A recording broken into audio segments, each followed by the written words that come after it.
Hey guys, so we're out here in the middle of the Zulu heartland. As you can see, beautiful waterfalls, lovely out here.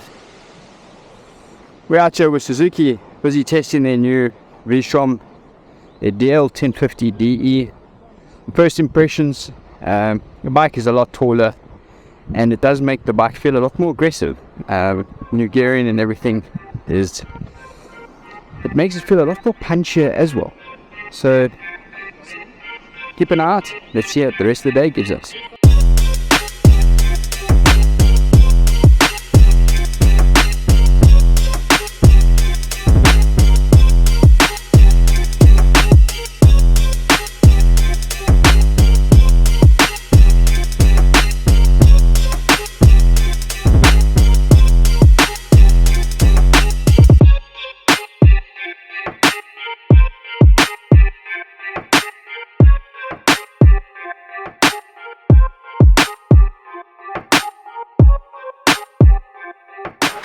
You guys might have caught our story on the launch of the DL1050DE. It was just last week. And we've taken a lot of video footage and things, and we promised that we put something up on our YouTube channel about the bike. It's nothing like the old bike. Carl, am I right? Carl, I was the one lucky enough to get the nod to go along to the Lord. Tell us a little bit about your thoughts. Yeah, the 21-inch front wheel makes a more of a difference. You don't realize it until you sit in it. It's a lot taller straight away. And the one that you did was a bit top heavy opposed to the predecessor. The predecessor felt almost like it was squat on the ground. This one's a lot prouder, and it was straight away. It felt more comfortable in the dirt. You open it up, there was no little head shake at all. It just soaked up everything and off it went. So, Carl, you're using the word taller and top heavy, and that can be misinterpreted by a lot of people. Okay, is it a good thing or a bad thing? How does the bike? And I know this because when I bought my last adventure bike, they had the small wheel and the big wheel, and I rode both, and guess which one I chose? The big wheel. Is it the same situation with this bike? How does it handle in the tar, which is where people will use it for 80% of their time? So a lot of people get this whole idea of a big wheel is not going to handle one at all. Surprisingly, it handles really well. We went through some tight twisties and passes and that before you know it, you're scraping your foot pegs. Yeah. So you would think that, like I say, it's taller, bigger, and it feels, but it's so stable. And the front shock the front suspension in essence, it's not plodding along all over. It's planted, no matter what you're doing. Dirt, road, it just soaks it all up, and it's got good composure.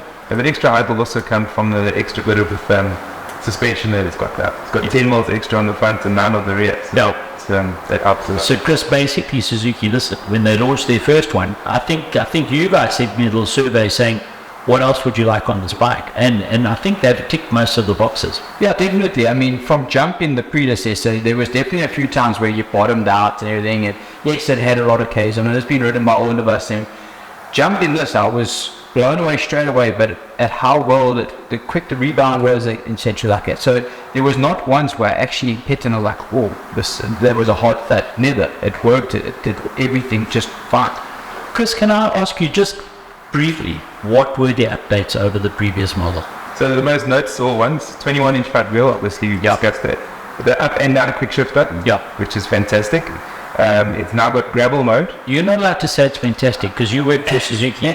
Carl, you can say it's fantastic if you want to. Yeah. Our V-twin, it is really good and smooth. That was a lot of the comments that at launch were V-twin. It was very. Carl, Suzuki invented the V-twin engine. You need to remember this. This is effectively a 30-year-old. It was 30 years ago they brought it out on their TLs and things like that. But the quick shift is especially on a commodity. Suzuki's quick shifters are. They're fantastic. Yeah, that's what it is. So then we've got gravel mode, which is part of the traction control mode. You can still switch the traction control completely. Gravel mode now retards the ignition timing, and it also lets the back slip a little bit, but it grabs it when it thinks you're being.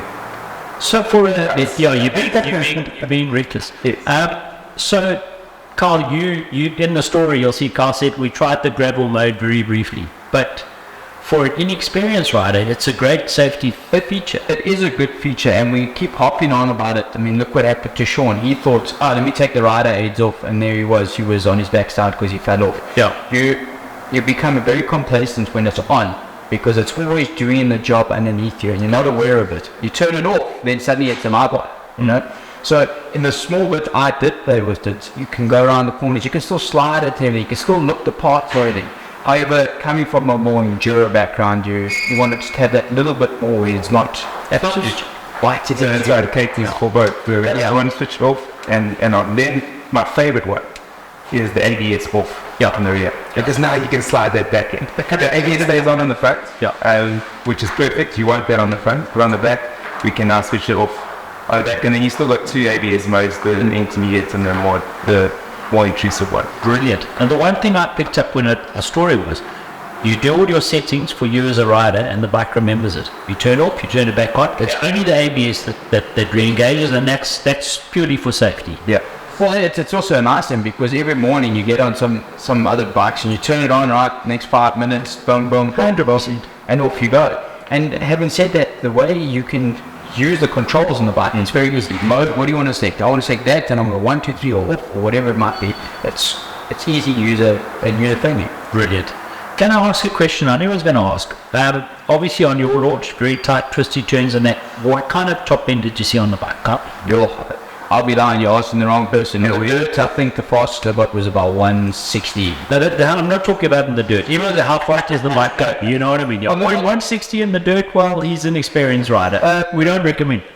On the top, there wasn't really a section where we could go fast. We were constantly riding around in the back of 1,000 hills, so there was chickens everywhere, and it was a nice experience. You know, it was cool.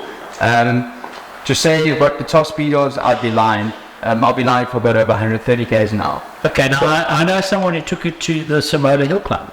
Yeah. All right. That guy. So you can't tell me that you didn't do a top end run on it. What are you looking at? To be dead honest, we didn't do a top end run. I got to about 160 going up the hill. Yeah. And the Samoa Hill is like this. It's steep. It's just steep. It is steep, and it's just a lots of corners. What I can tell you is they have shortened the gear ratio slightly. Yeah. So you won't get the top end that you got on the previous one. The previous one was around 225. Yeah. This one probably more at 215 once it's ready. Well, you're losing about 10, but when you lose that top end, you gain on the bottom end. Exactly where you want it. Well, that would be my next question. Was there any lag that you felt? John, you should the gears that gets there quickly. The way they've changed the gear it's phenomenal. I mean, I always use this to pick it up in second gear. Do I have to work hard, or does it just happen? On the previous one, I used to pick it up in first, change second, third. Now you can pick it up in second and off you go. It just is like, well, pick it up to means wheelie, but we're responsible. We don't do wheelies like that. Okay. No. But it's got a very big. Now it kind of, when you pull away the bike, it pops up and it just wants to go. It just points to it. So they give it a little bit more aggression. So let's couple that with the bigger wheel. One thing you mentioned was the handlebars. I think you said you would probably fit wider, or am I mixing my bikes up? I didn't move the handlebars before. I wanted to move that's what it did. But again, these bars are much wider down. It's much wider than the previous one. It's 10 mils on each side. Okay. So it does make a big difference. No, that's cool. And the fact that they're adjustable, you can set up the ergonomics to exactly what you need. Carl, I'm a toppy. I want to go and buy one of these and put my missus on the back and take her away for a touring weekend. Give me your thoughts on that. Comfort. It's it. I think it's definitely got more than enough. It ticks all the boxes and it does what you need. I'll happily put my missus on the back and ride to Cape Town with it. If we do 400 k's on the dirt, it's not a problem at all. We do 4,000 k's on the top. Rider outfit, it is really, really comfortable. I don't sit pillion at all, but I can tell you now from the previous ones, they haven't changed that kind of the ergonomics and that on the seat itself. Yep. But on the previous one, my missus sat and she was quite happy to sit there for a good couple of kilometers. So yeah, even though it looks like the old model, there's a lot of changes to it. Yeah. And just on the touring as well, you do have the option to upgrade to change the screen to the adjustable bigger screen. Yeah. And then obviously add top locks and on the side boxes. So that you can turn it. And from what I could tell, there were plenty of options for this market. It looks like you can pack your house and the vacuum cleaner in there now. Yeah, just in the tank bag. Well, boys, thanks a lot. So the bike is available at Suzuki dealerships as you're watching this.